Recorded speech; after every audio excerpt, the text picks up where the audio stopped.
Hello everyone, সবাইকে স্বাগতম জানাচ্ছি আমাদের আজকের এই ভিডিওতে। তো আজকের এই ভিডিওতে মূলত আমরা আলোচনা করার চেষ্টা করব যে আমাদের যে বিজ্ঞান প্রথম পত্র অর্থাৎ বোটানি যে আছে সেইখানে বিগত বছরগুলোতে প্লাস সামনের বছরগুলোতে মেডিকেল অ্যাডমিশন টেস্টে যেই ছকগুলো থেকে কোশ্চেন আসতেছে তার একটা লিস্ট করতে এবং এটা তোমাদের সামনে উপস্থাপন করার জন্য। আমরা কিন্তু সবাই জানি এটা যে আমাদের মেডিকেল অ্যাডমিশন টেস্টের জন্য বইয়ের যে ছকগুলো আছে এর পাশাপাশি বইয়ের যে উদাহরণগুলো আছে, বিভিন্ন উদ্ভিদ প্রাণীর যে বৈশিষ্ট্যগুলো আছে এগুলো খুবই গুরুত্বপূর্ণ। তো এই জন্য আমি চিন্তা করলাম যে আমি যদি এই সবগুলোকে একসাথে একটা পিডিএফ বানিয়ে তোমাদেরকে দেই তাহলে তোমরা অবশ্যই উপকৃত হবা। সো এই জন্য মূলত আমি আজকের এই ভিডিওটা করেছি। আজকের এই ভিডিওতে আমি তোমাদেরকে খুব সুন্দর করে সবগুলো ছক দেখাবো। এর পাশাপাশি আমি এই ভিডিওর শেষে এই যে আজকের পিডিএফটা আছে, আজকের এই ভিডিওর যে পিডিএফটা আছে এটা হচ্ছে আমার টেলিগ্রাম গ্রুপে আপলোড দিয়ে দেবো। সেখানে তোমরা জয়েন হলেই মূলত হচ্ছে এই পিডিএফটা পেয়ে যাবা। তো চলো কথা না বাড়িয়ে আজকে আমার হচ্ছে ভিডিওটা শুরু করে দেই। এখানে মূলত অনেকগুলা মোটামুটি ছক আছে। তো আমাদের বই মেইনলি 100টার মতো ছক আছে, বাট আমি হচ্ছে এগুলাকে একটু মনে করো যে প্লাস মাইনাস করে 50টা বা এর কম ছকে নিয়ে এসেছি। এবং তোমরা যদি এই ছকগুলো পড়ো, দেখা যাচ্ছে ঘরে প্রত্যেকটা অধ্যায় 3 থেকে 4টা করে পড়ে বা এরকম পড়ে, তোমরা যদি পড়ো তাহলে দেখবা যে খুব সুন্দরভাবে মেডিকেল অ্যাডমিশন টেস্টে প্রশ্নগুলো অ্যান্সার করতে পারবা। এবং এইগুলো তোমরা কেমনে পড়বা, তোমাদের অ্যাপ্রোচটা কেমন হবে, আমি কেমনে এইগুলো পড়তাম, এই সব কিছুই আজকের এই ভিডিওতে আমি আলোচনা করব।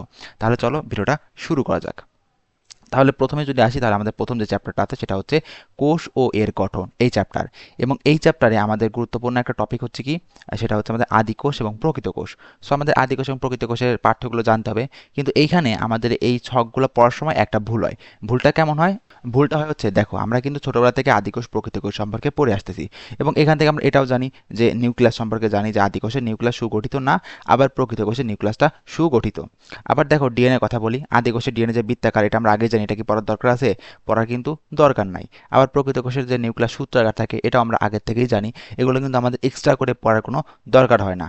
আবার দেখো আবরণ বেষ্টিত অঙ্গাণু, আমাদের হচ্ছে আদি কোষে কোনো আবরণ বেষ্টিত অঙ্গাণু থাকে না, জাস্ট একটা অঙ্গাণু থাকে সেটা হচ্ছে রাইবোজোম। আর প্রকৃত কোষে সবগুলো থাকে। সো এই তথ্যগুলো কিন্তু আমাদের জানার দরকার নাই যে রাইবোজোম 70s 80s এগুলো আমাদের জানার দরকার নাই। আমাদের জানতে হবে কি, যেগুলো এক্সেপশনাল তথ্য, যেগুলো আমাদের পরীক্ষায় আসলে আমরা ভুল করতে পারি, আমাদের সেই জিনিসগুলো জানতে হবে।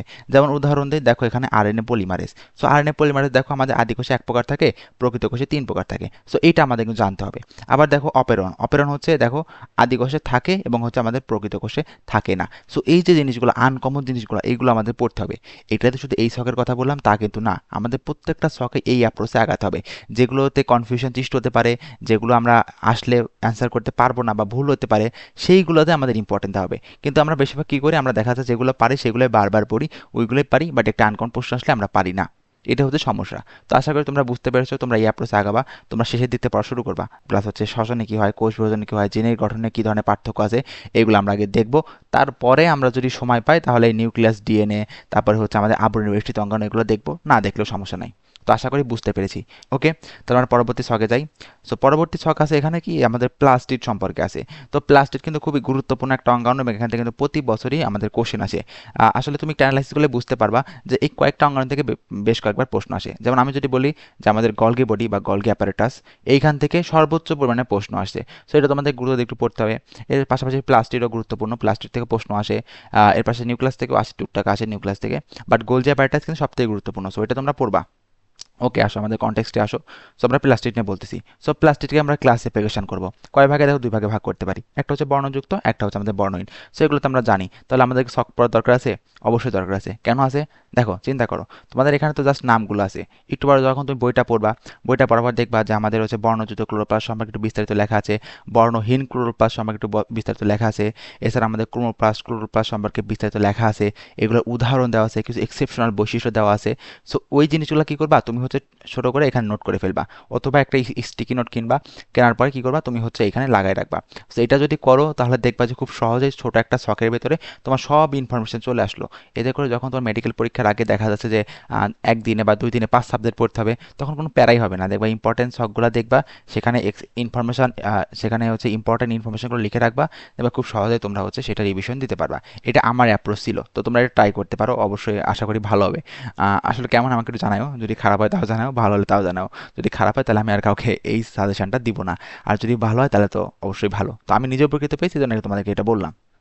ওকে, তাহলে তোমরা হচ্ছে এই ছকটাও দেখবা, এগুলো হচ্ছে বই কিন্তু মার্ক করে রাখবা। ওকে, এরপরে যদি আসি কোষ ও এর গঠন হচ্ছে আমাদের এদের যেটা বললাম আর কি, এদের লিউকোপ্লাস্ট, ক্রোমোপ্লাস্ট, ক্লোরোপ্লাস্ট সম্পর্কে আর কি, এই তিনটা প্লাস্টিডের সম্পর্কে আমাদের একটু ভালোভাবে জানতে হবে। এগুলোর হচ্ছে মিল অমিল এগুলো জানতে হবে। কিছু গঠন আছে, গঠনগত বৈশিষ্ট্য আছে, সেগুলো আমরা জানতে হবে। সেটুকু যদি জানো তাহলে আমাদের মোটামুটি হয়ে যাবে। ওকে, এরপরে আমরা আসি এটাকে মূলত বলা যায় যে সম্পূর্ণ অধ্যায় হচ্ছে আমাদের একটা সামারি। ওকে, সো এটা দেখবা কি, দেখো প্রত্যেকটা অঙ্গাণু কথা আছে এবং এই অঙ্গাণু গুরুত্বপূর্ণ কাজগুলো দেওয়া আছে। এখন দেখো আমরা যখন নিউক্লিয়াসের কাজগুলো পড়ি বা আমরা যখন হচ্ছে রাইবোজোম, তারপর হচ্ছে আমাদের এন্ডোপ্লাজম, রেটিকুলাম, এই কাজগুলো পড়ি, তখন আমরা কিন্তু অনেকগুলা কাজ পড়ি। বাট এর ভিতরে সবথেকে গুরুত্বপূর্ণ কাজ কোনটা, এটাকে আমরা বুঝতে পারি?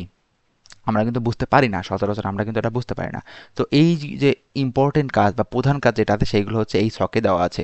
সো এতে করে ধরো যে মেডিকেল স্যার তো নিশ্চয়ই জানে যে এটা হচ্ছে ইম্পর্টেন্ট কাজ, এইটা হচ্ছে সব থেকে বেশি জৈবিক গুরুত্বপূর্ণ কাজ। তো তুমি তো আসলে বুঝতে পারতেছো না, তো তোমার বোঝার জন্য কি করতে হবে, তোমাকে এই ছক হচ্ছে দিয়ে দিছে, এই ছকের ইনফরমেশনগুলো পড়বা।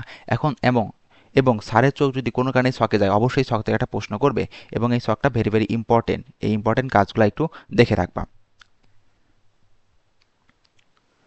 ওকে, সো এরপরে দেখো আরেকটা জিনিস, সেটা হচ্ছে আমাদের কি বিভিন্ন ধরনের হচ্ছে জীব আছে, উদ্ভিদ আছে, প্রাণী আছে, এবং সেগুলোর হচ্ছে আমাদের ক্রোমোজোমের সংখ্যা আছে।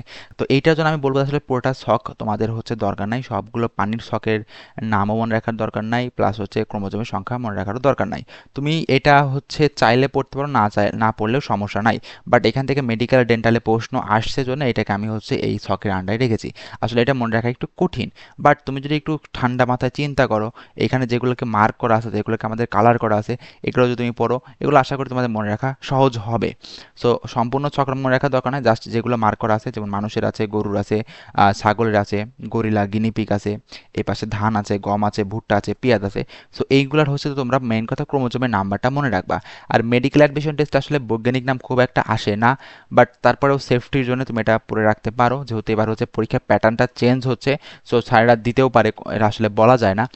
সো এই জন্য হচ্ছে চাইলে পড়ে রাখতে পারো, পড়ে রাখলে কোনো সমস্যা নাই আশা করি।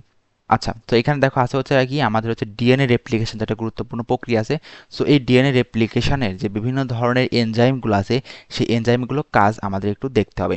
যেমন একটা এনজাইম আছে টপো আইসোমারেজ, এ কি করে দেখো, ডিএনএ অণুকে অতিমাত্রায় পেঁচানো অবস্থা থেকে মুক্ত করে। এরপর আছে ডিএনএ হেলিকেজ আছে, ডিএনএ পলিমারেজ 3 আছে, প্লাস আরও কয়েকটা এনজাইম আছে। সো এই এনজাইমগুলো প্রত্যেকটার কাজগুলো আমাদের জানা দরকার। তো তোমরা হচ্ছে এটা হচ্ছে পড়বা। তো আশা করি তোমাদেরকে হচ্ছে আমি বোঝাতে পেরেছি। সো এইটা হচ্ছে ছিল আমাদের কোষ ও এর গঠন অধ্যায়। সো এখন আমরা আসি তার আমাদের পরবর্তী অধ্যায়, যেটা হচ্ছে কোষ বিভাজন অধ্যায়। সো এই অধ্যায়টা হচ্ছে সব থেকে ইজি চ্যাপ্টার, এবং আসলে এটা সবাই মোটামুটি ভালো পারে, ছোটোবেলা থেকে পড়ে আসা হচ্ছে। খুব একটা এক্সেপশনাল জিনিসপত্র নাই এখানে, সব সহজ জিনিসপত্র আছে। তো এখানে আসলে ছকও খুব একটা নাই, বেশ কয়েকটা মানে মানে দুই একটা ছক আছে আর কি। তো সেগুলো আমি নিয়ে এসেছি, এবং তোমরা এগুলো একটু বই মার্ক করে রাখো। ওকে, তো প্রথমে যেটা আছে সেটা হচ্ছে আমাদের অ্যামাইটোসিস এবং মাইটোসিসের যে পার্থক্য আছে।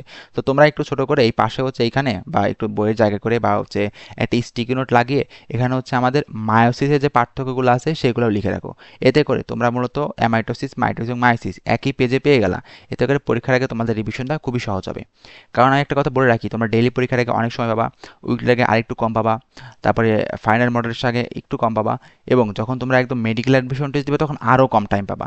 সো এই জন্য তোমরা কত সুন্দর করে তোমাদের নোট বই এগুলাকে গোছায় আনতে পারবা, সেটা কিন্তু অনেক গুরুত্বপূর্ণ। কারণ তুমি যত ভালো নোট করবা, যত ভালো রিভিশন ম্যাটেরিয়ালসগুলো কালেক্ট করতে পারবা, তত ভালো রেজাল্ট করার সম্ভাবনা বেশি। কারণ এখন যেটা সুন্দর করে পড়তেছো, পরীক্ষার আগে কিন্তু সেটা ভালোভাবে মনে থাকবে না রিভিশন না দিয়ে গেলে। সো এই জন্য রিভিশন দেওয়ার জিনিসগুলোকে ভালোভাবে মূলত ভালোভাবে গুছায় রাখতে হবে। ওকে, তাহলে এরপরে যদি আমরা আসি তাহলে হচ্ছে আমাদের এই যে ক্যারিওকাইনেসিস এবং সাইটোকাইনেসিসের যে পার্থক্য আছে সেটা আমাদেরকে পড়তে হবে। সো ক্যারিওকাইনেসিস হচ্ছে কি আমাদের হচ্ছে নিউক্লিয়াস বিভাজন, সাইটোকাইনেসিস হচ্ছে কি আমাদের হচ্ছে সাইটোপ্লাজম বিভাজন। সেটা আমরা জানি, তো এটা কি আমাদের পড়ার দরকার আছে না? এটা আমাদের পড়ার দরকার নাই। আমাদের এখানেও কিছু এক্সেপশনাল জিনিসপত্রগুলো হচ্ছে আমাদের পড়তে হবে, যেটা হচ্ছে মনে করো আনকমন জিনিস। ওকে, সবগুলোতে এই জিনিসটা ফলো করবা। তো আমরা আমরা হচ্ছে কোষ বিভাজন অধ্যায়টা পড়ে আসলাম। এখন আমরা আসি কোষ রসায়ন অধ্যায় নিয়ে। সো কোষ রসায়ন অধ্যায় সবার কাছে কঠিন লাগে, অনেকের কাছে অনেক কঠিন লাগে, অনেকের কাছে অনেক সহজ লাগে। তো আমার কাছে যদি পার্সোনালি বলে, আমার কাছে অনেক সহজ লাগতো। কেন সহজ লাগতো? কারণ তুমি এই অধ্যায়টা যদি একটু মনোযোগ দিয়ে একটু বুঝে বুঝে পড়ো, দেখবা এই অধ্যায়ে কোনো ইনফরমেশন আর ভোলা সম্ভব না। কারণ একটা গল্প বলি, সেটা হচ্ছে এইটা তো আমি হচ্ছে অ্যাডমিশন টেস্ট অনেক ভালোভাবে পড়ছিলাম, এবং আমি যখন হচ্ছে এমবিবিএস আমাদের ক্লাস শুরু হয়, আমাদের যে ফার্স্ট কার্ড ছিল সেখানে একটা টপিক ছিল বায়োমলিকিউলস। সো বায়োমলিকিউলস হচ্ছে আমাদের এই কার্বোহাইড্রেট, প্রোটিন, লিপিড এইগুলো নিয়ে আলোচনা করা হয়। তো সেখানে আমি ওই যে কার্বোহাইড্রেট ওইখানে পড়ে আসছিলাম এত সুন্দর করে, আমার এখানে এসে কোনো প্যারা হয় না। কার্বোহাইড্রেটের কাজ বলো, গঠন বলো, এদের যে কি এদের যে হচ্ছে অপটিক্যাল অ্যাক্টিভিটি আছে, এই সবগুলো একদম আমার মনে আছে এবং এখানে আমার কোনো প্যারাই হয় নাই। সো এই জন্য তোমরা যে এই অ্যাডমিশন টেস্টে এত ভালো পড়তেছো না, এটা কিন্তু তোমাদের এমবিবিএস লাইফে অনেক কাজে লাগবে। সো অবশ্যই এগুলো ভালোভাবে মনোযোগ দিয়ে পড়বা, তাহলে দেখবা যে মনে থাকবে। এবং এর পাশাপাশি এখানে যে ক্লাসিফিকেশনগুলো আছে এগুলো পড়বা। এবং একটু আগে আমি বলে রেখেছি যে এই ছকগুলোতে যত পারো এক্সট্রা ইনফরমেশান, যত পারো উদাহরণ এগুলো এখানে লিখে রাখবা। এতে করে একটা ছক পড়লে তোমার দেখা যাচ্ছে অনেকটুকু পড়া হয়ে যায়। কারণ তুমি একটা ছক দেখে একটা ভিজুয়ালাইজ করে যত ভালো মনে রাখতে পারবা, বই রিডিং করে অত ভালো মনে রাখা কোনোদিনও সম্ভব হয় না। ওকে, তাহলে আমি এটাও বলে ফেললাম। আসলে আমি প্রতিটা ছকে একটু কম টাইম দিচ্ছি, কারণ হচ্ছে দেখো 47টা আমাদের হচ্ছে স্লাইড আছে। তো এখন 47টা স্লাইড যদি আমি প্রত্যেকটা যদি বেশি সময় দিই, অনেক বড় একটা ভিডিও হয়ে যাবে, যেটা তোমাদের আসলে এখন দেখা আসলে আসলে মনে হয় না সময় আছে। তো যেন আমি শর্টকাটে সব কিছু বলার চেষ্টা করতেছি। এবং তোমরা যদি আরও ডিটেলসে জানতে চাও, আমি স্পেসিফিক ভিডিও সেই টপিকের উপরে বানাবো, তোমরা সেটা আমাকে বলতে পারো। ওকে, সো এরপরে যেটা আছে সেটা হচ্ছে আমাদের গ্লুকোজ এবং হচ্ছে ফ্রুক্টোজের ভেতরে পার্থক্য। তো বিলিভ মি, এই গ্লুকোজ এবং ফ্রুক্টোজ অনেক ইম্পর্টেন্ট। কারণ হচ্ছে দেখো, এটা কিন্তু আমি এর আগের ভিডিওতে বলেছিলাম যে যেগুলো মেডিকেল সায়েন্সের জন্য গুরুত্বপূর্ণ তোমাদের অ্যাডমিশন টেস্টে সেগুলোর সম্ভাবনা বেশি। এবং এই গ্লুকোজ এবং ফ্রুক্টোজ সম্পর্কে আমরা যে এখন এমবিবিএসে পড়ালেখা করতেছি, আমাদের প্রচুর পরিমাণে ভাইভাতে প্রশ্ন আসে, রিটেনে প্রশ্ন আসে, এমসিকিউতে প্রশ্ন আছে। তো বুঝতেই পারছো স্যারদের কাছে এটা কত গুরুত্বপূর্ণ একটা টপিক। তো যেহেতু স্যারদের কাছে এটা গুরুত্বপূর্ণ টপিক, তার মানে এটা তোমাদের মেডিকেল অ্যাডমিশন টেস্টে অবশ্যই প্রশ্ন করতে পারে, যেহেতু স্যারেরাই প্রশ্ন করবে। সো এই জন্য বলতেছি যে এইটা হচ্ছে পড়ে রাখো, গ্লুকোজ এবং ফ্রুক্টোজ সম্পর্কে যত পারো ইনফরমেশন, যত পারো আলতু ফালতু ইনফরমেশন সবগুলোই পড়ে রাখার চেষ্টা করো। কারণ হচ্ছে শোনো, একটা কথা বলি, সেটা হচ্ছে আমাদের এক্সট্রা ইনফরমেশন কীভাবে পড়তে হয়, এটা আসলে আমরা অনেকে জানি না। আচ্ছা ঠিক আছে, এই ভিডিওতে আমি না বলি, অন্য একটা ভিডিওতে আমি বলবো যে আমাদের এক্সট্রা ইনফরমেশন আমরা কীভাবে পড়তে হয়, এক্সট্রা ইনফরমেশন আসলে পড়ার নিয়মটা আসলে কী, কোন টপিকগুলো পড়বো, কোন টপিকগুলো আমাদের এক্সট্রা ইনফরমেশন পড়ার দরকার নাই। সো এটা আমি অন্য একটা ভিডিওতে বলবো। তোমরা কি জানতে চাও কিনা অবশ্যই আমাকে কমেন্টে জানাবা। তো তোমাদের আগ্রহ দেখি, তাহলে আমি অবশ্যই হচ্ছে নেক্সট একটা ভিডিওতে আমি তোমাদেরকে বলবো যে কেমনে আমাদের এক্সট্রা ইনফরমেশন পড়তে হয়। ওকে, তাহলে গ্লুকোজ এবং ফ্রুক্টোজ সম্পর্কে আমরা শিখবো। এরপরে আসি হচ্ছে আমাদের লিপিড সম্পর্কে। লিপিড অনেক গুরুত্বপূর্ণ একটা বায়োমলিকিউলস। সো লিপিডের আমরা ক্লাসিফিকেশনটা শিখবো। এর পাশাপাশি এদের যে উদাহরণগুলো আছে এগুলো আমাদের খুব ভালোভাবে পড়তে হবে। এবং এই উদাহরণগুলো হচ্ছে আমরা এই যে কি বলে, এই যে ছকটা আছে বা ফ্লো চার্টটা আছে, এই ফ্লো চার্টে হচ্ছে আমরা এটা লিখে রাখবো, এক্সট্রা ইনফরমেশন লিখে রাখবো, এতে করে খুব ভালো পড়া হবে আমাদের আর কি। ওকে, তার মধ্যে লিপিড গেল। এর পাশাপাশি আমাদের যে শরীরে বিভিন্ন ধরনের লিপিড আছে, সেই লিপিডের পরিমাণগুলো সম্পর্কে আমাদের জানতে হবে। যেমন টোটাল কোলেস্ট্রল হচ্ছে আমাদের 200 মিলিগ্রাম পার ডেসিলিটারে কম থাকতে হবে। এইচডিএলের মাত্রা 40 মিলিগ্রাম পার ডেসিলিটার বেশি থাকা ভালো। এর পাশাপাশি এইচডিএলকে যদি আমরা ভালো কোলেস্ট্রল বলতে পারি, এটাও ছোটো করে পাশে একটু লিখে রাখলা। আবার আবার হচ্ছে আমাদের এলডিএল যে আছে, এলডিএল হচ্ছে খারাপ, ক্ষতিকর, এর মান 100 মিলিগ্রাম পার ডেসিলিটার কম থাকতে হবে। এগুলো একটু ছোটো করে লিখে রাখলা। সো এই জিনিসগুলো আমাদের দরকার হবে। তো এই ছকটা হচ্ছে আমাদের জন্য ভেরি ভেরি ইম্পর্টেন্ট। ওকে, তো এরপরে যদি আমরা আসি তাহলে হচ্ছে আমাদের আছে হচ্ছে, আচ্ছা এখন আমাদের লিপিডের যে কাজগুলো আছে, বিভিন্ন ধরনের গুরুত্বপূর্ণ লিপিড আছে, যেমন ফ্যাটি অ্যাসিড একটা লিপিড আছে, এছাড়া ফ্যাট আছে, ফসফোলিপিড আছে, স্টেরয়েড আছে, ওয়াক্স আছে। তো এই প্রত্যেকটা লিপিডের যে গঠন গঠন আমাদের জানার দরকার নাই, না জানলে কোনো সমস্যা নাই। আমাদের এদের কাজগুলো জানতে হবে এবং উদাহরণগুলো জানতে হবে। এবং আমি এটাকে বলে রেখেছি যে এই উদাহরণগুলো কিন্তু অবশ্যই হচ্ছে আমাদের এই ছকে লিখে রাখবা। সো এখানে যে উদাহরণগুলো আছে, উদাহরণগুলো হচ্ছে আমাদের ছকে অ্যাড করে নিবা। তো আশা করি তোমাদেরকে বোঝাতে পেরেছি। আমি বারবার সেম কথা বললেও কথাগুলো কিন্তু খুবই গুরুত্বপূর্ণ, তুমি এগুলো মানো, তাহলে অবশ্যই ভালো করবা। ওকে, তাহলে এখন আমরা আসবো আমাদের হচ্ছে, এখানে আর একটা গুরুত্বপূর্ণ বিষয় আছে এবং এইটা আমার বারবারই ভুল হতো। আমার হচ্ছে কোচিংয়ে পরীক্ষায় দেখা যাচ্ছে যে প্রত্যেকবার এই টপিকতে প্রশ্ন আসতো, মানে এই ছকটা থেকে প্রশ্ন আসতো এবং আমি হচ্ছে এখান থেকে ভুল করতাম। সো তোমরা কিন্তু এই ভুলটা করা যাবে না। এটা কিন্তু মেডিকেল অ্যাডমিশন টেস্টেও আসতে পারে, এটা কিন্তু খুব গুরুত্বপূর্ণ একটা টপিক। এখান থেকে আসলে এখনও আসে নাই প্রশ্ন, বাট স্যারেরা দেখলে এটা প্রশ্ন করতে পারে। কারণ বিভিন্ন এনজাইম আছে, সেই এনজাইমের একটা অপটিমাম পিএইচ দরকার এবং এই পিএইচটা খুবই গুরুত্বপূর্ণ। বিভিন্ন যে আমাদের কি বলে শরীরের ভেতরে যে বায়োকেমিক্যাল রিয়াকশনগুলো হয়, সেইগুলোর জন্য আমাদের এই অপটিমাম পিএইচটা খুবই দরকার। এবং এর জন্য আমাদের পেপসিন, ইনভার্টেস, সেলুলোজ, ইউরিয়েস এবং ট্রিপসিন, এই প্রত্যেকটা এনজাইমের আমাদের পিএইচের মানগুলো মনে রাখতে হবে। এরপরে আমাদের আরেকটা গুরুত্বপূর্ণ আছে, সেটা হচ্ছে আমাদের এনজাইম এবং কোএনজাইম, এটার ভিতরে পার্থক্য, এটা হচ্ছে তোমরা মনে রাখবা। এবং এখান থেকে ইতিমধ্যে আমাদের দেখো ডেন্টাল 2023-24 প্রশ্ন এসেছে। সো এটা একটু তোমরা হচ্ছে দেখে রাখবা। এবার আসি হচ্ছে আমাদের শৈবাল ও ছত্রাক সম্পর্কে। সো এই অধ্যায়টা খুবই গুরুত্বপূর্ণ অধ্যায়, এবং আরেকটা জিনিস বলে রাখি যে এই অধ্যায় থেকে আমাদের হচ্ছে এক্সট্রা ইনফরমেশন যেটা আছে এইটা হচ্ছে পড়তে হবে।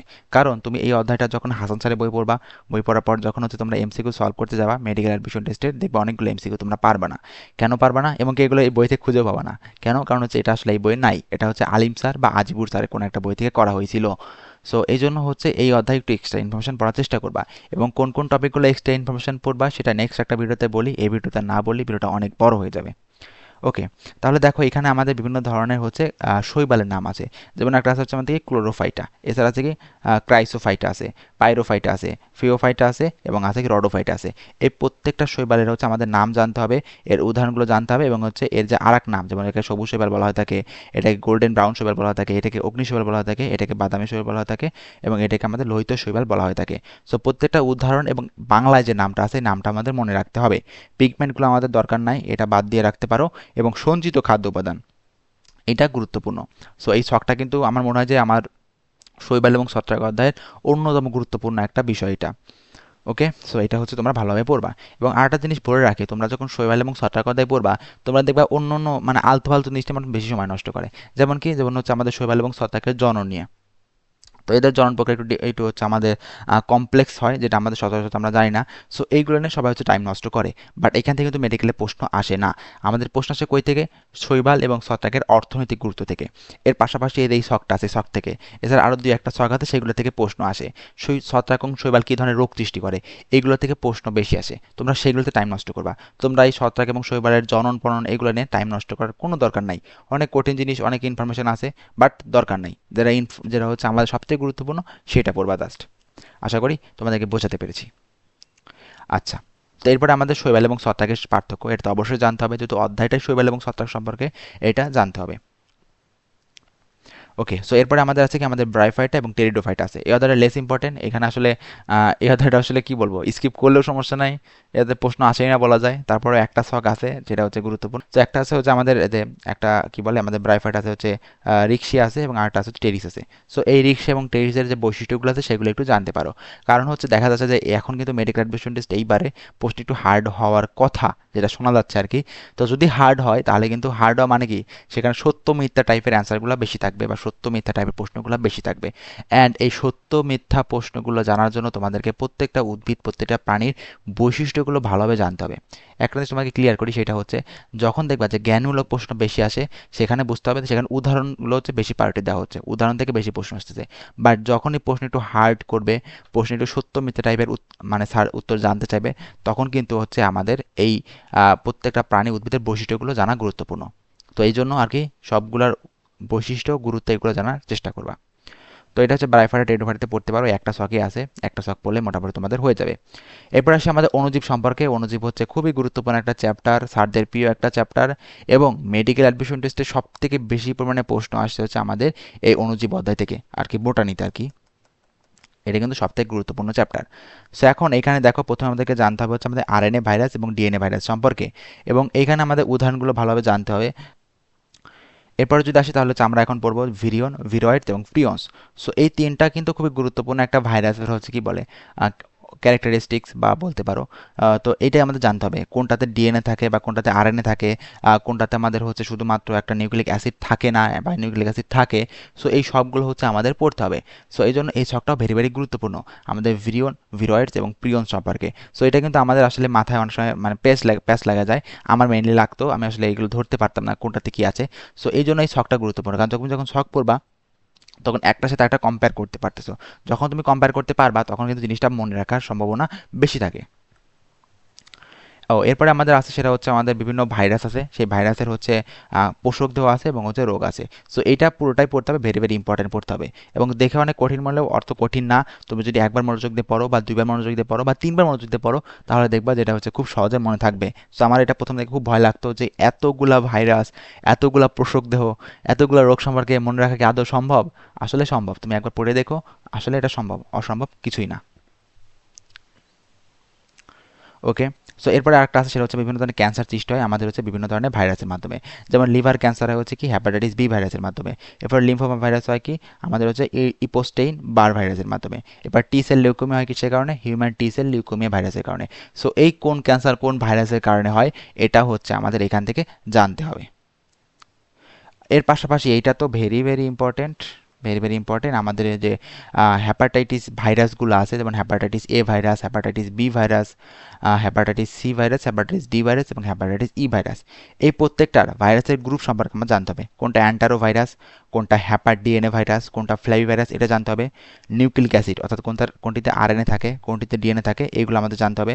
কোনটা ডিএনএ একসূত্রক, এটা আমাদের জানতে হবে। আয়তন জানার দরকার নাই, সূত্রিকালটা জানলে ভালো, না জানলেও সমস্যা নাই। যদি মনে রাখতে পারো তাহলে খুবই ভালো, এখান থেকে প্রশ্ন আসে। যদি মনে রাখতে না পারো তখন স্কিপ করতে পারো, বাট একটু রিস্ক থেকে যায় আর কি, কারণ এখান থেকে প্রশ্ন আসে।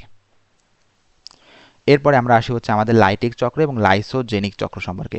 সো এই দুটো চক্র যে ব্যাকটেরিয়ার আমাদের বংশবিদ্যার বিস্তার যে পদ্ধতি আছে, সো এই দুটার উদাহরণগুলো জানতে হবে এবং হচ্ছে এইখানে যে পার্থক্যগুলো আছে এগুলো একটু জানতে হবে। ওকে, সো এরপরে আমরা আসবো আমাদের পরবর্তী চ্যাপ্টার, যেটা হচ্ছে আমাদের নগ্নবীজি ও আবৃতবীজি চ্যাপ্টার। এই চ্যাপ্টারটা খুবই গুরুত্বপূর্ণ চ্যাপ্টার। এইখানে মানে মেডিকেল বিষয়তে প্রতি বছরই প্রশ্ন আসে, 2-3টা করে প্রশ্ন আসে। সো এইটাতে আসলে কয়েকটা জিনিস পড়লেই হয়ে যায়, তবে এই অধ্যায়ে পড়া একটু মুখস্থ বিষয় আছে, অনেকেই প্যাচ লাগে যায়, কারণ অনেকগুলো ফলের নাম আছে, অনেকগুলো ফুলের নাম আছে। তো এইগুলো একটু মনে রাখা কঠিন হয়ে যায়। তো যাই হোক, আমরা যেহেতু আজকে যদি শখ নিয়ে কথা বলতেছি, আমরা শখ নিয়ে কথা বলবো। আমরা ওই উদাহরণগুলোতে আজকে যাব না, অন্য একটা ভিডিওতে যাওয়ার চেষ্টা করব। ওকে, সো প্রথমে আমাদেরকে নগ্নবীজি উদ্ভিদ এবং আবৃতবীজি উদ্ভিদের পার্থক্য জানতে হবে, যেটা একদম ম্যান্ডেটরি আমাদের। এরপরে আমাদের একটা গোত্র আছে, যেটা পয়সি গোত্র এবং মালবেসি গোত্র। সেই দুইটা গোত্র পার্থক্য খুবই গুরুত্বপূর্ণ। এটা তোমরা আশা করি যখন এইচএসসি পরীক্ষা দিয়েছো তখন খুব ভালো হয়ে পড়েছো, কারণ এখান থেকে রিটেন পরীক্ষা আসতো। সো এটা তো আশা করি তোমরা জানোই, এটাতে খুব একটা প্যারা হওয়ার কথা না। সো এটা হচ্ছে পড়বা, ভেরি ভেরি ইম্পর্টেন্ট এইটাও। এরপর আমাদের একবীজপত্রী উদ্ভিদ এবং দ্বিবীজপত্রী উদ্ভিদের মধ্যে পার্থক্য, এটাও তো গুরুত্বপূর্ণ। আসলে অধ্যায় লাস্টের দিক থেকে গুরুত্বপূর্ণ টপিক বেশি শুরু হয়, লাস্টের দিকে সবচেয়ে বেশি গুরুত্বপূর্ণ, তারপরে মাঝখানের দিকে একটু কম গুরুত্বপূর্ণ। বাট পড়তে হবে কিন্তু সবই, এই অধ্যায়টা কিন্তু গুরুত্বপূর্ণ, সবগুলো গুরুত্ব দিয়ে পড়বা। বাট আমাদের লাস্টের যে শখগুলো আছে সেগুলো বেশি গুরুত্বপূর্ণ। ওকে, সো এখন আমরা আসি টিস্যু তন্ত্র সম্পর্কে। এবং অনেক কাছে এই অধ্যায়টা একদম খুবই কঠিন লাগে, কারণ কি এই অধ্যায়টা যখন তুমি হচ্ছে পড়ো তখন হচ্ছে মাথায় আসলে কিছু থাকে না, অধ্যায় শেষ করার পরে দেখবে মাথায় কিছু থাকবে না। বাট এই অধ্যায় পড়ার একটা টেকনিক আছে, টেকনিকটা হচ্ছে এই অধ্যায়ে দেখবা একই ইনফরমেশন অনেক জায়গা আছে, একই ধরনের ইনফরমেশন অনেক জায়গা আছে।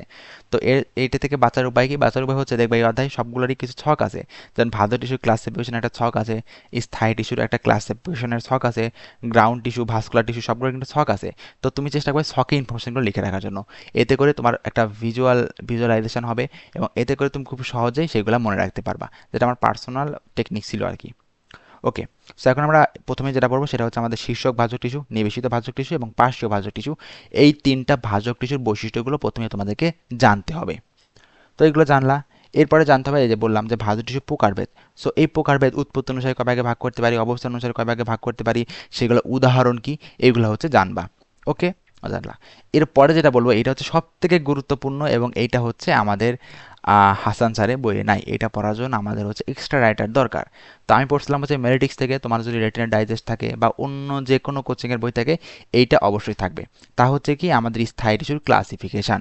সো স্থায়ী টিস্যু ক্লাসিফিকেশন মেইনলি আমরা একে 3 ভাগে ভাগ করতে পারি, সরল টিস্যু, জটিল টিস্যু এবং হচ্ছে ক্ষরণকারী বা নিঃস্রাবী টিস্যু। 3 ভাগে ভাগ করতে পারি। এবং আমাদের এই সরল টিস্যুকে আমরা 3 ভাগে ভাগ করতে পারি, প্যারেনকাইমা, কোলেনকাইমা, স্ক্লেরেনকাইমা। এবং এই প্যারেনকাইমা, কোলেনকাইমা, স্ক্লেরেনকাইমার থেকে দেখবা যে মেডিকেল অ্যাডমিশন টেস্টে বেশ কয়েকবার প্রশ্ন আসছে, তুমি যদি কোশ্চেন ব্যাংকটা সলভ করে থাকো দেখতে পারবা। বাট এই টপিকটা কিন্তু হচ্ছে আমাদের হাসান স্যারের বইয়ে নাই। সো এটার জন্য এক্সট্রা ইনফরমেশন পড়তে হবে। এবং এটা আসলে কোন বই ছিল আমি ভুলে গেছি, বাট আমি হচ্ছে কোচিংয়ের বই থেকে পড়তাম, এই জন্য আমি তোমাকে কোচিংয়ের বই সাজেস্ট করলাম। কোচিংয়ের বই না থাকলেও সমস্যা নাই, তোমরা হচ্ছে আজিবুর স্যার বা আলিম স্যার যে কোনো একটা বই সার্চ করলে পেয়ে যাবা। ওকে, তো এরপরে জটিল টিস্যু যদি বলি, এখানে জাইলেম ফ্লোয়েম আছে, যেটা আমরা জানি জাইলেম এবং ফ্লোয়েমের পার্থক্যটা একটু দেখে রাখতে পারো। জাইলেমে কোন ধরনের কোষ থাকে, ফ্লোয়েমে কোন ধরনের কোষ থাকে, জাইলেমে জীবিত কোষ কোনটা, মৃত কোষ কোনগুলা, ফ্লোয়েমে জীবিত কোষ কোনগুলা, মৃত কোষ কোনগুলা, সো কোনটাতে নিউক্লিয়াস থাকে কোনগুলোতে নিউক্লিয়াস থাকে না, এইগুলো একটু দেখবা, দেখলেই মোটামুটি হয়ে যাবে। এবং এরপর আছে তরক্ষীর টিস্যু এবং হচ্ছে গ্রন্থি টিস্যু। সো এটা হচ্ছে আমাদের আলোচনা নাই, এটা কোনো বই আলোচনা নাই, এখান থেকে প্রশ্ন আসেও না। সো মূলত আমাদের প্যারেনকাইমা, কোলেনকাইমা, স্ক্লেরেনকাইমা এবং হচ্ছে জাইলেম ফ্লোয়েম সম্পর্কে জানলেই মোটামুটি স্থায়ী টিস্যু সম্পর্কে আমাদের পড়া হয়ে যাবে। ওকে, সো এরপরে আমরা টিস্যুতন্ত্র যেখানে দেখলাম, এপিডার্মাল টিস্যুতন্ত্র, গ্রাউন্ড টিস্যুতন্ত্র, ভাস্কুলার টিস্যুতন্ত্র, প্রত্যেকটার ক্লাসিফিকেশন উদাহরণ important classification plus example, very very important, এটা হচ্ছে তোমরা পড়বা। ওকে, তো এরপরে যদি আমরা আসি তাহলে এখন আমরা দেখব, আচ্ছা এটা তো বললাম যে ভাস্কুলার বান্ডেল আছে, এখানে আমাদের সংযুক্ত কোনটা, ওয়ারিও কোনটা, কেন্দ্রিক কোনটা। এখানে কিন্তু বই পড়তে গেলে অনেক ধরনের উদাহরণগুলো পাবা, সেগুলো আমি আবার বলতেছি, এখানে হচ্ছে এক্সাম্পলগুলো লিখে রাখবা, এক্সাম্পল লিখে রাখবা। ওকে, এরপরে আছে হচ্ছে আমাদের পত্ররন্ধ্র এবং পানি পত্ররন্ধ্র সম্পর্কে, এটা হচ্ছে পড়ে রাখবা, এখানে আসলে বোঝার মতো কিছু নেই। পত্ররন্ধ্র মানে যেটা হচ্ছে আমরা উদ্ভিদের পাতা যে কার্বন ডাইঅক্সাইড গ্যাসের যে আদান প্রদান হয় সেটা হচ্ছে আমাদের পত্ররন্ধ্র। আর পানি পত্ররন্ধ্র মানে কি, উদ্ভিদের কিনারা থেকে যে পানি বের হয় দেখবো অনেক সময়, সো এটা হচ্ছে পানি পত্ররন্ধ্র। এছাড়া এদের কিছু গঠনগত পার্থক্য আছে, কোনটা কখন খোলা থাকে, কোনটায় কি নির্গমন হয়, এগুলো একটু দেখে রাখবা, তাই হয়ে যাবে। ওকে, সো এরপরে আমাদের আছে মূল এবং কাণ্ড সম্পর্কে, অর্থাৎ অন্তর্গঠন যেটা আছে, আমরা মূল এবং কাণ্ডের অন্তর্গঠন, এটা কিন্তু আমাদের হচ্ছে এইচএসসি লেভেল হচ্ছে আমাদের রিটেন পরীক্ষা হইতো, রিটেনে কিন্তু এটা পড়া লাগতো। সো আশা করি তোমরা এটা হচ্ছে ভালোভাবে পড়ছো এবং এইখান থেকে হচ্ছে প্রশ্ন কিন্তু আসে বা আসতে পারে ফিউচারে। এবং এর পাশাপাশি হচ্ছে আমাদের দ্বিবীজপত্রী উদ্ভিদের কাণ্ড এবং একবীজপত্রী উদ্ভিদের কাণ্ড, এটা হচ্ছে আমাদেরকে পড়তে হবে। এগুলো থেকে এইচএসসি পরীক্ষায় প্রশ্ন আসে এবং হচ্ছে এই মেডিকেলেও প্রশ্ন আসে। ওকে, সো এটা তো আমরা দেখলামই। ওকে, সো এখন আমরা আসবো উদ্ভিদ সারিতত্ত্ব সম্পর্কে। সো অনেকের একদম জমের একটা অধ্যায়, ভালো লাগে না, বাট একটা আশার কথা বলি, মেডিকেল ভিশন টেস্টে অত ডিটেলসে এই অধ্যায়টা পড়তে হয় না। দেখা যাচ্ছে কিছু কিছু ছকগুলা পড়লে এবং কয়েকটা উদাহরণ পড়লে মোটামুটি হয়ে যায়। অত ডিপে কিন্তু এখান থেকে প্রশ্ন আসে না, যেটা তোমরা এইচএসসিতে রিটেন লেখার জন্য লিখছে, অত কিন্তু আমাদের এখানে লাগে না। তাহলে এখানে প্রথমে আমাদেরকে ফটো সিস্টেম সম্পর্কে জানতে হবে, ফটো সিস্টেম 1, ফটো সিস্টেম 2 সম্পর্কে জানতে হবে। ফটো সিস্টেম মানে ক্লোরোফিলে দেখো বিক্রিয়া কেন্দ্র হচ্ছে A700, এখানে বিক্রিয়া কেন্দ্র হচ্ছে A680, এটা সম্পর্কে জানতে হবে। তারপরে বিক্রিয়া কেন্দ্র হচ্ছে আলো, এখানে হচ্ছে দেখো 700 ন্যানোমিটার, এখানে 680 ন্যানোমিটার, এগুলো আমাদের জানতে হবে। এছাড়া আরও কিছু গুরুত্বপূর্ণ তথ্য আছে, সেগুলো সবগুলো মোটামুটি জানবা। সো এই ছকটাও আমাদের গুরুত্বপূর্ণ বলা যায়, বাট এটা আমি ভেরি ইম্পর্টেন্ট না দিয়ে আমি হচ্ছে ধরো ইম্পর্টেন্ট দিলাম, এটা মানে একদম ভেরি ইম্পর্টেন্ট এটা না। ওকে, তো এরপরে যদি আমরা আসি অচক্রীয় ফটোফসফোরাইলেশন এবং চক্রীয় ফটোফসফোরাইলেশন সম্পর্কে জানতে হবে। অর্থাৎ দেখা যাচ্ছে অচক্রীয় ফটোফসফোরাইলেশনে কয়টা হচ্ছে আমাদের বিক্রিয়া কেন্দ্র বা হচ্ছে কি বলে আমাদের হচ্ছে ফটো সিস্টেম কাজ করে, আবার অচক্রতে কয়টা ফটো সিস্টেম কাজ করে, এটা হচ্ছে আমাদের একটু জানতে হবে। এর পাশাপাশি হচ্ছে কোথায় কি উৎপন্ন হয়, কোথায় হচ্ছে এনএডিপির জারণ হয়, কোথায় জারণ হয় না, এগুলো হচ্ছে আমাদেরকে জানতে হবে। এবং এখান থেকে মেডিকেল অ্যাডমিশন টেস্ট 22-23 অলরেডি প্রশ্ন এসেছে, সো এটা কিন্তু অলরেডি গুরুত্বপূর্ণ টপিক। ওকে, সো এরপরে আমাদের C3 উদ্ভিদ, C4 উদ্ভিদের যে পার্থক্য সেটা আমাদের জানতে হবে। সো এখানে আসলে মেইনলি জানতে হবে উদাহরণটা বেশি ইম্পর্টেন্ট। তারপরে বাকি যে বৈশিষ্ট্যগুলো আছে সেগুলো তোমরা এখান থেকে দেখে নিবা, যে তাপমাত্রার পার্থক্য বা তাপমাত্রা কত হয়, গ্র্যান্স অ্যানাটমি কোনটাতে থাকে কোনটাতে থাকে না, তারপরে ক্লোরোপ্লাস্টের প্রকারভেদ, কার্বন ডাইঅক্সাইডের ঘনত্ব, এগুলো সবগুলো তোমরা এখান থেকে দেখে নিবা। ওকে, সো এরপর আমরা আছি ফটো রেসপিরেশন এবং শ্বসন সম্পর্কে। সেটা আসলে কি, একটা হচ্ছে শ্বসন মানে রেসপিরেশন, একটা হচ্ছে ফটো রেসপিরেশন মানে কি আলোর সাহায্যে শ্বসন। সো এই দুটার ভিতরে পার্থক্যগুলো আমাদেরকে একটু জানতে হবে। ওকে, অ্যান্ড এইটা হচ্ছে আমাদের ভেরি ভেরি ইম্পর্টেন্ট, যে আমাদের যে কি বলে উদ্ভিদ সারিতত্ত্বের যে একটা গুরুত্বপূর্ণ প্রক্রিয়া আছে, সেটাকে আমরা বলতে পারি কি গ্লাইকোলাইসিস, পাইরুভিক অ্যাসিডের অক্সিডেশন, ক্রেবস চক্র এবং হচ্ছে ইলেকট্রন ট্রান্সপোর্ট চেন। অর্থাৎ আমাদের যে এটিপি তৈরির যে প্রক্রিয়াটা আছে, এখন কোন ধাপে কী পরিমাণ এটিপি উৎপন্ন হয় এটা আমাদের জানতে হবে। অর্থাৎ আমাদের সবাত শাসনের যে ধাপগুলো আছে এগুলো হচ্ছে জানতে হবে, এগুলোর কোন ধাপে কী পরিমাণ এটিপি উৎপন্ন হয়, কী পরিমাণ এটিপি ব্যয় হয় এবং 36 এটিপির যে হিসাব সেটা হচ্ছে আমাদের জানতে হবে। এবং আমাদের বেলায় এখান থেকে প্রশ্ন আসছিল যে ক্রেবস চক্রে কয় অণু এটিপি উৎপন্ন হয়, তো এটা কিন্তু বুঝতে পারতেছো গুরুত্বপূর্ণ। পাশাপাশি এখানে বেশ কয়েকটা প্রশ্ন কিন্তু আসছে, এখানে আসলে কেটে গেছে, বাট এখানে কিন্তু প্রশ্ন আসছে। সো বুঝতে পারছো এটা কিন্তু খুবই গুরুত্বপূর্ণ এবং এর মধ্যে সবথেকে গুরুত্বপূর্ণ ছক হচ্ছে এইটা। ওকে, সো এরপর আমরা কেলভিন চক্র এবং হ্যাসোস-ল্যাক্স সম্পর্কে একটু পার্থক্যগুলো দেখব। এগুলো একবার রিডিং দিলে বুঝতে পারো, এগুলো আসলে বোঝানোর মতো কিছু নাই। এরপরে আসে আমাদের জীব প্রযুক্তি অধ্যায়, এবং বলে রাখি জীব প্রযুক্তি অধ্যায় পড়ানোর জন্য আমাদের এক্সট্রা ইনফরমেশন দরকার হবে, এক্সট্রা ইনফরমেশন এটা দরকার হবে। সো এটা কিন্তু এক্সট্রা ইনফরমেশন পড়বা। এবং এইখানে প্রথমে যে ছকটা সেটা হচ্ছে আমাদের কি বলে আরডিএনএ বা রিকম্বিনেন্ট ডিএনএ প্রযুক্তি এবং পিসিআর চেইন রিয়াকশন বা পলিমারেজ চেইন রিয়াকশন, এই দুইটার ভিতরে যে পার্থক্যটা আছে এটা আমাদেরকে জানতে হবে। সেটা আমরা জানলাম। এরপর আমাদেরকে জানতে হবে হচ্ছে আমাদের ট্রানজেনিক প্রাণী এবং হচ্ছে ক্লোন প্রাণী সম্পর্কে যে জানতে হবে। অর্থাৎ ক্লোন প্রাণী হলে কি হয়, ক্লোন প্রাণী হলে জেনের মিউটেশন হয় কি না, জিনগত পার্থক্য থাকে কি না, একদম হুবহু হয় কি হয় না, এগুলো জানতে হবে। আবার ট্রানজেনিকে আবার কি কি হয় এগুলো আমাদেরকে জানতে হবে। ওকে, সেটা আমরা জানলাম। এর পাশাপাশি এখানে আরেকটা জিনিস মনে রাখতে পারো, সেটা হচ্ছে ট্রানজেনিক প্রাণী কোনগুলা, বর্তমানে বা লেটেস্ট কোন প্রাণীগুলা উৎপন্ন হয়েছে ট্রানজেনিক জীব হিসেবে, কোনগুলোর ক্লোনিং এর গুরুত্ব কি, ক্লোনিং হচ্ছে কোথায় প্রথমে ব্যবহার করা হয়। সো এগুলো হচ্ছে একবার এখান থেকে দেখে নিতে পারো এক্সট্রা ইনফরমেশন হিসেবে। এরপরে আমরা আসি, সেটা হচ্ছে আমাদের বিভিন্ন ওষুধের প্রয়োগ। যেমন ইনসুলিন, দেখো এটা দেখো, 1 2 3 তিনবার কিন্তু প্রশ্ন আসছে। সো এটা কিন্তু ভেরি ভেরি ইম্পর্টেন্ট। এবং এখানে দেখো ইনসুলিন যেটা বলছে সেটা হচ্ছে ডায়াবেটিক্স চিকিৎসায় প্রয়োগ করা হয়ে থাকে। ইন্টারফেরন হচ্ছে ক্যান্সার ও ভাইরাসজনিত সংক্রমণে ব্যবহার করা হয়ে থাকে। তারপরে সেরাম অ্যালবুমিন হচ্ছে শল্য চিকিৎসায় ব্যবহার করা থাকে। র্যাবিস ভাইরাস অ্যান্টিজেন হচ্ছে আমাদের জলাতঙ্ক রোগের চিকিৎসায় ব্যবহার করা হয়ে থাকে। অর্থাৎ আমাদের কিন্তু এই যে রিকম্বিনেন্ট ডিএনএ যে বিভিন্ন আবিষ্কার আছে, সেই আবিষ্কারগুলো গুরুত্বগুলো আমরা এখানে দেখতে পেলাম। এবং এটা কিন্তু আসতেই পারে, কারণ এটা মেডিকেল সায়েন্সে কিন্তু গুরুত্বপূর্ণ একটা অবদান। এবং এই জীব প্রযুক্তি কিন্তু মেডিকেল সায়েন্সের সবথেকে বেশি রিলেটেড। সেই জন্য এই অধ্যায় থেকে স্যাররা প্রশ্ন করতে পারে। এবং এইখান থেকে কিন্তু এই অধ্যায় থেকে আবার দেখা যাচ্ছে অনেক সময় জিকের প্রশ্ন অ্যাড করে দেয়। অর্থাৎ জিকে 10টা কোশ্চেন থাকে, তার ভিতরে একটা কোশ্চেন দেখা যায় আমার জীব পদ্ধতি থেকে অ্যাড করে দেয়। কারণ জীব পদ্ধতির সাথে আমাদের মেডিকেল সায়েন্সের সাধারণ জ্ঞানে অনেক বড় মিল আছে। সেই জন্য এই অধ্যায়টা খুব ভালোভাবে পড়ার চেষ্টা করবা। এক্সট্রা ইনফরমেশনগুলো যত পারো কালেক্ট করতে পারো, যত এক্সট্রা ইনফরমেশন, যত আজেবাজে ইনফরমেশন পারো এই অধ্যায় থেকে পড়তে পারো। কারণ কিছু কিছু অধ্যায় আছে যেগুলো যত ডিপে পড়বা তত তোমার জন্য ভালো। আবার কিছু কিছু অধ্যায় আছে যত তুমি ডিপে পড়বা তত তোমার জন্য খারাপ, সময় নষ্ট। ওকে। সো একটা ভালো অধ্যায় হচ্ছে আমাদের জীব প্রযুক্তি, আরেকটা হচ্ছে আমাদের শৈবাল ও ছত্রাক, এবং আরেকটা আছে সেটা হচ্ছে আমাদের কোষ রসায়ন। সো এই তিনটা অধ্যায় খুবই খুবই গুরুত্বপূর্ণ, যত পারো এক্সট্রা ইনফরমেশন পড়ো, সমস্যা নেই। ওকে। সো এইটাই মূলত ছিল আমাদের আজকের এই ভিডিও। সো এখন বলবা যে ভাই উদ্ভিদের প্রজনন এবং হচ্ছে জীবের বিস্তার এই অধ্যায়টা কই। সো ওই দুটো অধ্যায় থেকে মেডিকেলে প্রশ্ন দেখা যায় যে আসেই না বলা যায়, রেয়ার কেসে আসে, 2 3 বছর পর পর একটা দুটো করে প্রশ্ন আসে। সো এর জন্য আমি আসলে অধ্যায় ওই রকম যে গুরুত্বপূর্ণ শখ সেগুলো পাই নাই। যদিও জীবের প্রজনন, যদিও উদ্ভিদের প্রজনন অধ্যায় একটা গুরুত্বপূর্ণ শখ আছে, তো তোমরা যদি চাও সেটা হচ্ছে আমি টেলিগ্রাম গ্রুপে দিয়ে দেবো। এছাড়া তত ইনফরমেশান বা তত গুরুত্বপূর্ণ শখ আসলে নাই। সো আশা করি তোমরা এই ভিডিওটা দেখতে পেরেছো, বুঝতে পেরেছো। এবং এই ভিডিওর যে হচ্ছে পিডিএফটা আছে, সেই পিডিএফটা হচ্ছে আমি আমার টেলিগ্রাম গ্রুপে আপলোড দিয়ে দেবো, সেখান থেকে তোমরা কালেক্ট করে নিও। এবং সেই লিঙ্কটা হচ্ছে আমি আমার কমেন্ট সেকশনে পিন কমেন্টে দিয়ে দেবো। ওকে। তো সবাইকে অসংখ্য ধন্যবাদ ভিডিওটা দেখার জন্য। এর পরবর্তী তোমরা কোন ধরনের ভিডিও চাও সেটা অবশ্যই আমাকে জানাবা।